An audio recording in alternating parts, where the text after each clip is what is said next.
choosing the wrong interest rate or the wrong loan type, you are talking tens of tens, maybe even hundreds of thousands of dollars of a difference. Welcome back to my office. I am sure that you have seen all of this advertisement lately about 1% interest rates. Very interesting. Or is it? That's the question for today's video. Stay tuned to the end because as always, I'm going to give you all of the scoop. And even if you qualify for this 1% rate, it might actually be a really bad idea. Hang in there. We're going to talk about that in today's video.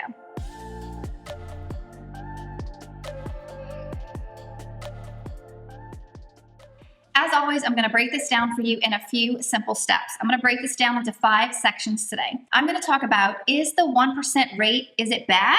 I don't know. We're going to find out. Who does it benefit? And when is there a benefit to getting a 1% rate? Who actually qualifies? Is it you? Is it your neighbor? Does no one qualify for this 1% rate? And then how to know what is right for you? How do you know if these crazy low rates are actually beneficial to you specifically? Because with number 5 or section 5, we're actually going to calculate actual numbers and examples.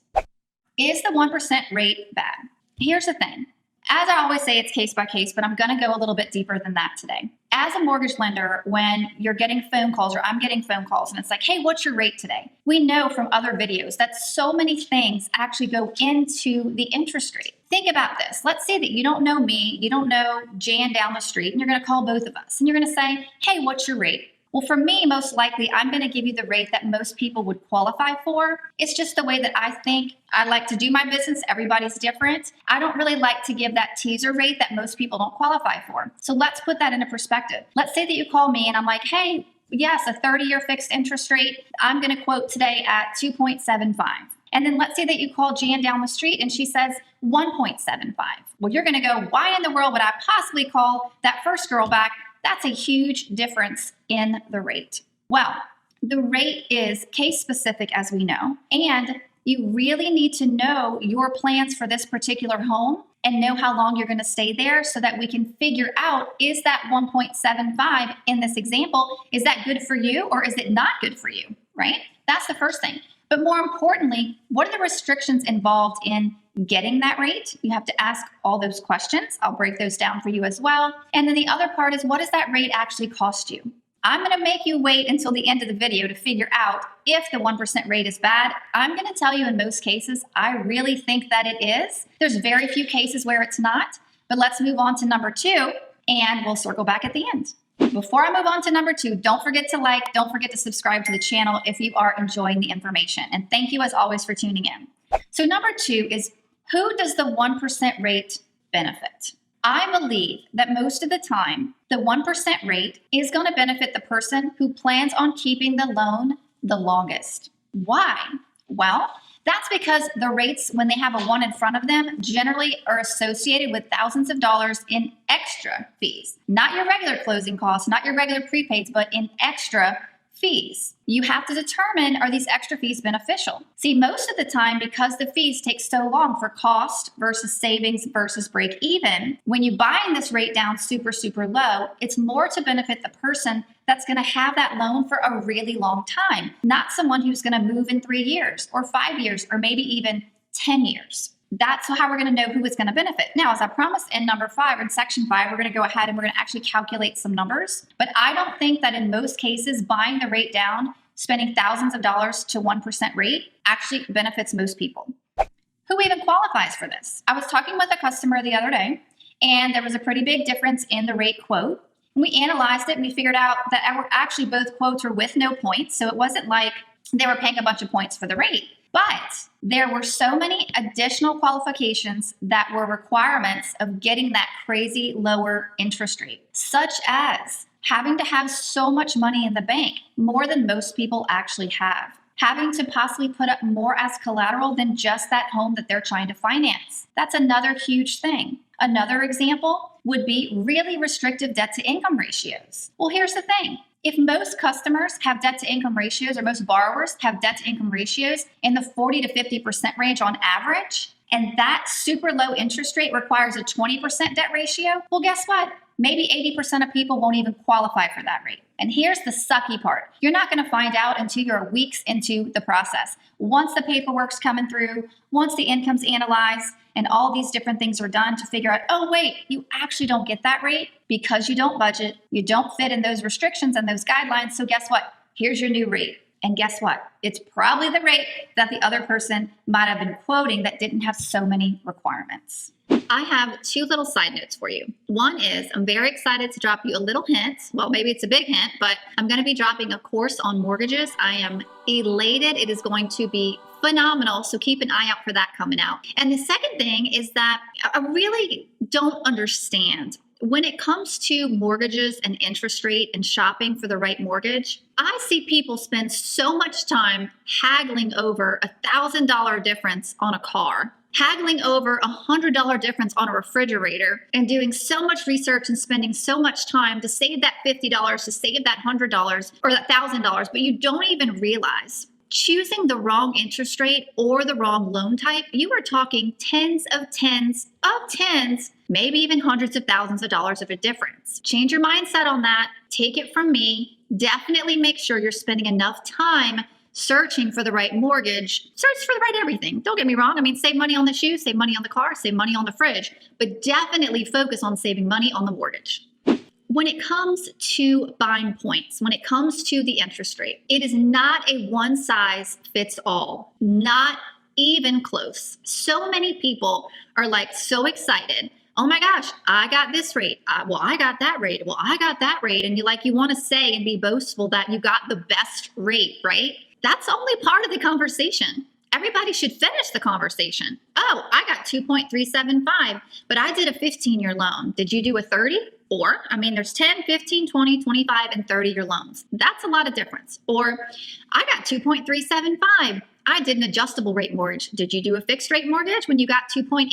Or how about, I got a rate of 1.9% on my mortgage. Mind blowing, right? Well, I did a 10-year mortgage and I bought 2 points. You paid 2.5.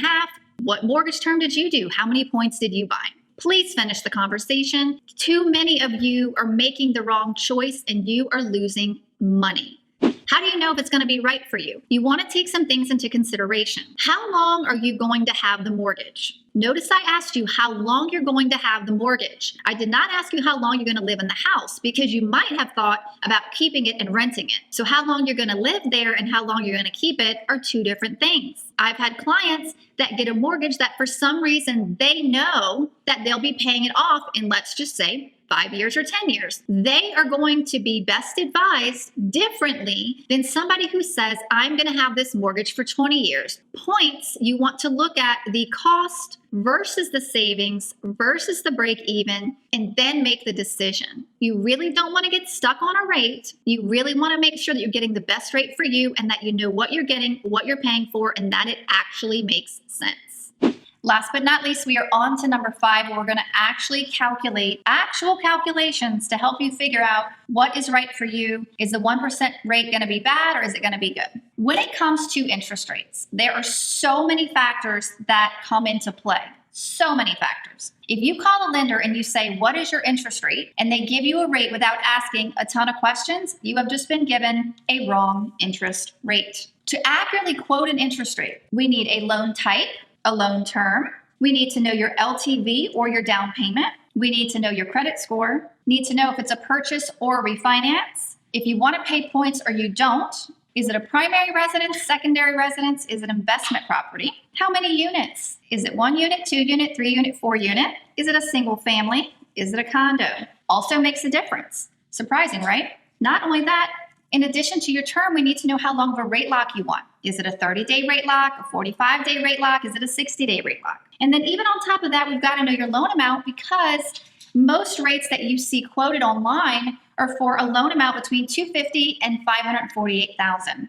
Once you go outside of these terms and these realms, then the rates totally change. That's why you might qualify for one rate, and your neighbor, who you think everything is identical, but maybe you have a little different credit score, why do they get a different rate than I? And it's because all these factors come into play. For these calculations today, this is what I'm using. A $250,000 loan amount. I'm using a 30-year term. 20% down or an 80% loan to value. I'm using a 740 credit score. It's going to be based on a purchase. We're going to look at points versus no points. This is a primary residence for this example. I'm going to use a 60-day rate lock for this example. And the loan amount is falling between $250 and $548 because my loan amount for this example is $250. It's going to be a 1-unit single family residence. Kind of a mouthful, right? That's what it takes to know an accurate interest rate and get an accurate interest rate quote. What I'm going to talk about today is 3 different rate options with 3 different point options. We're going to look at the cost, the savings, and we're going to look at the break even. And I'm going to calculate those for you as we're going through today. This is very important. This is a little compliance piece that I have to throw in there. I am not quoting you rates today. I don't know that these rates are available for you with any lenders today. I am just picking rates with variances of points for the purpose of these calculations today. Let's dive into what you've been waiting for. We have a $250,000 loan. Let's say if you've been offered an amazing rate of 1.75% interest. Sounds fabulous, right? That gives us a monthly payment before escrow, so just principal and interest, of $893.11. Then I'm going to jump to the next rate option. Let's say the next rate option is 2.25%. That $893.11 is now $955.62. And let's compare that to jump all the way up from 1.75 up to 2.75%.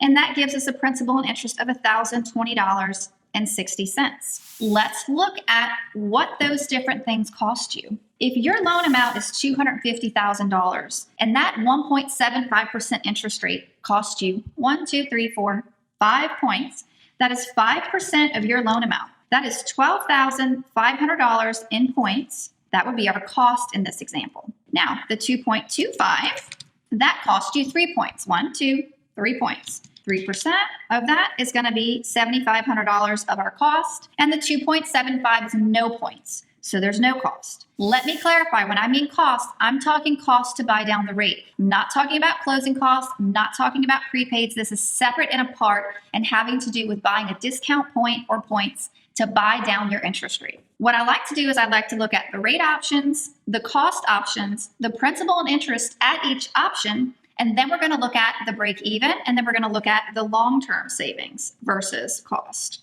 If I'm at 2.75 and that payment is $1,020.60, and I'm comparing that to a 2.25 rate, the difference in my payment is $1,020 minus $955.62, so that's a $64.98 difference in my payment from 2.75 to 2.25.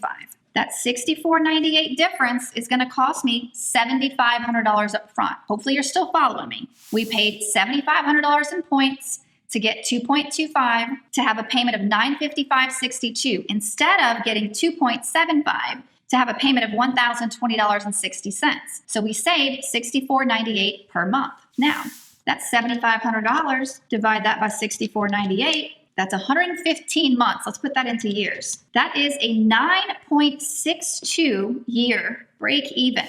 You should pause for a moment there because most people live in their home 5 to 7 years. How long are you going to live in this home? Because while you're so excited to go tell your neighbor you got 2.25%, if you sell that home in 5 years, you just lost money, and you lost a lot of money. Not pennies, you lost a lot of money. Now let's compare that 2.75 to the 1.75. That beautiful rate everybody sees, everybody wants. Everybody wants a mortgage rate with a 1 in front of it. Is it really worth it? Let's find out. Remember, our difference is we have 2.75 at $1,020.60. To get 1.75, that gives us $893.11. That's a difference of $127.49 per month. It's not a big difference. How much is 5 points? I'm almost scared to do the math. We said that was $12,500. So I'm going to divide that by $127.49. 98, divide that by 12. That's going to be 8.17 years. To break even, right? To break even. That is just insane to me. It just doesn't make sense to spend that money. So what's the difference long term? Because remember, I promised you we were going to find out, is the rate with a 1 in front of it bad or good? Does it benefit you? Who does it benefit? And does it make sense? Let's say you're the person that you want a 30-year loan. You plan to keep this house forever, whether you're keeping it for yourself or passing it down to your family, but you plan to pay on this mortgage for 30 years. Let's see if you are the exception to this rule and if this 1.75% interest in this example makes sense for you or not. We're about to find out. All right, $250,000 loan amount. 30-year loan, 2.75 interest. If you take 30 full years to pay that back, that 250 at 2.75 interest is going to cost you 367,417. So you borrow 250. By the time you've made 360 monthly payments with your principal and interest repayment, you're going to pay back 367,417. That's at our 2.75. What is it at 1.75? It is, interesting, $321,519 minus 367,417. That's a savings of $45,897. Think about it this way.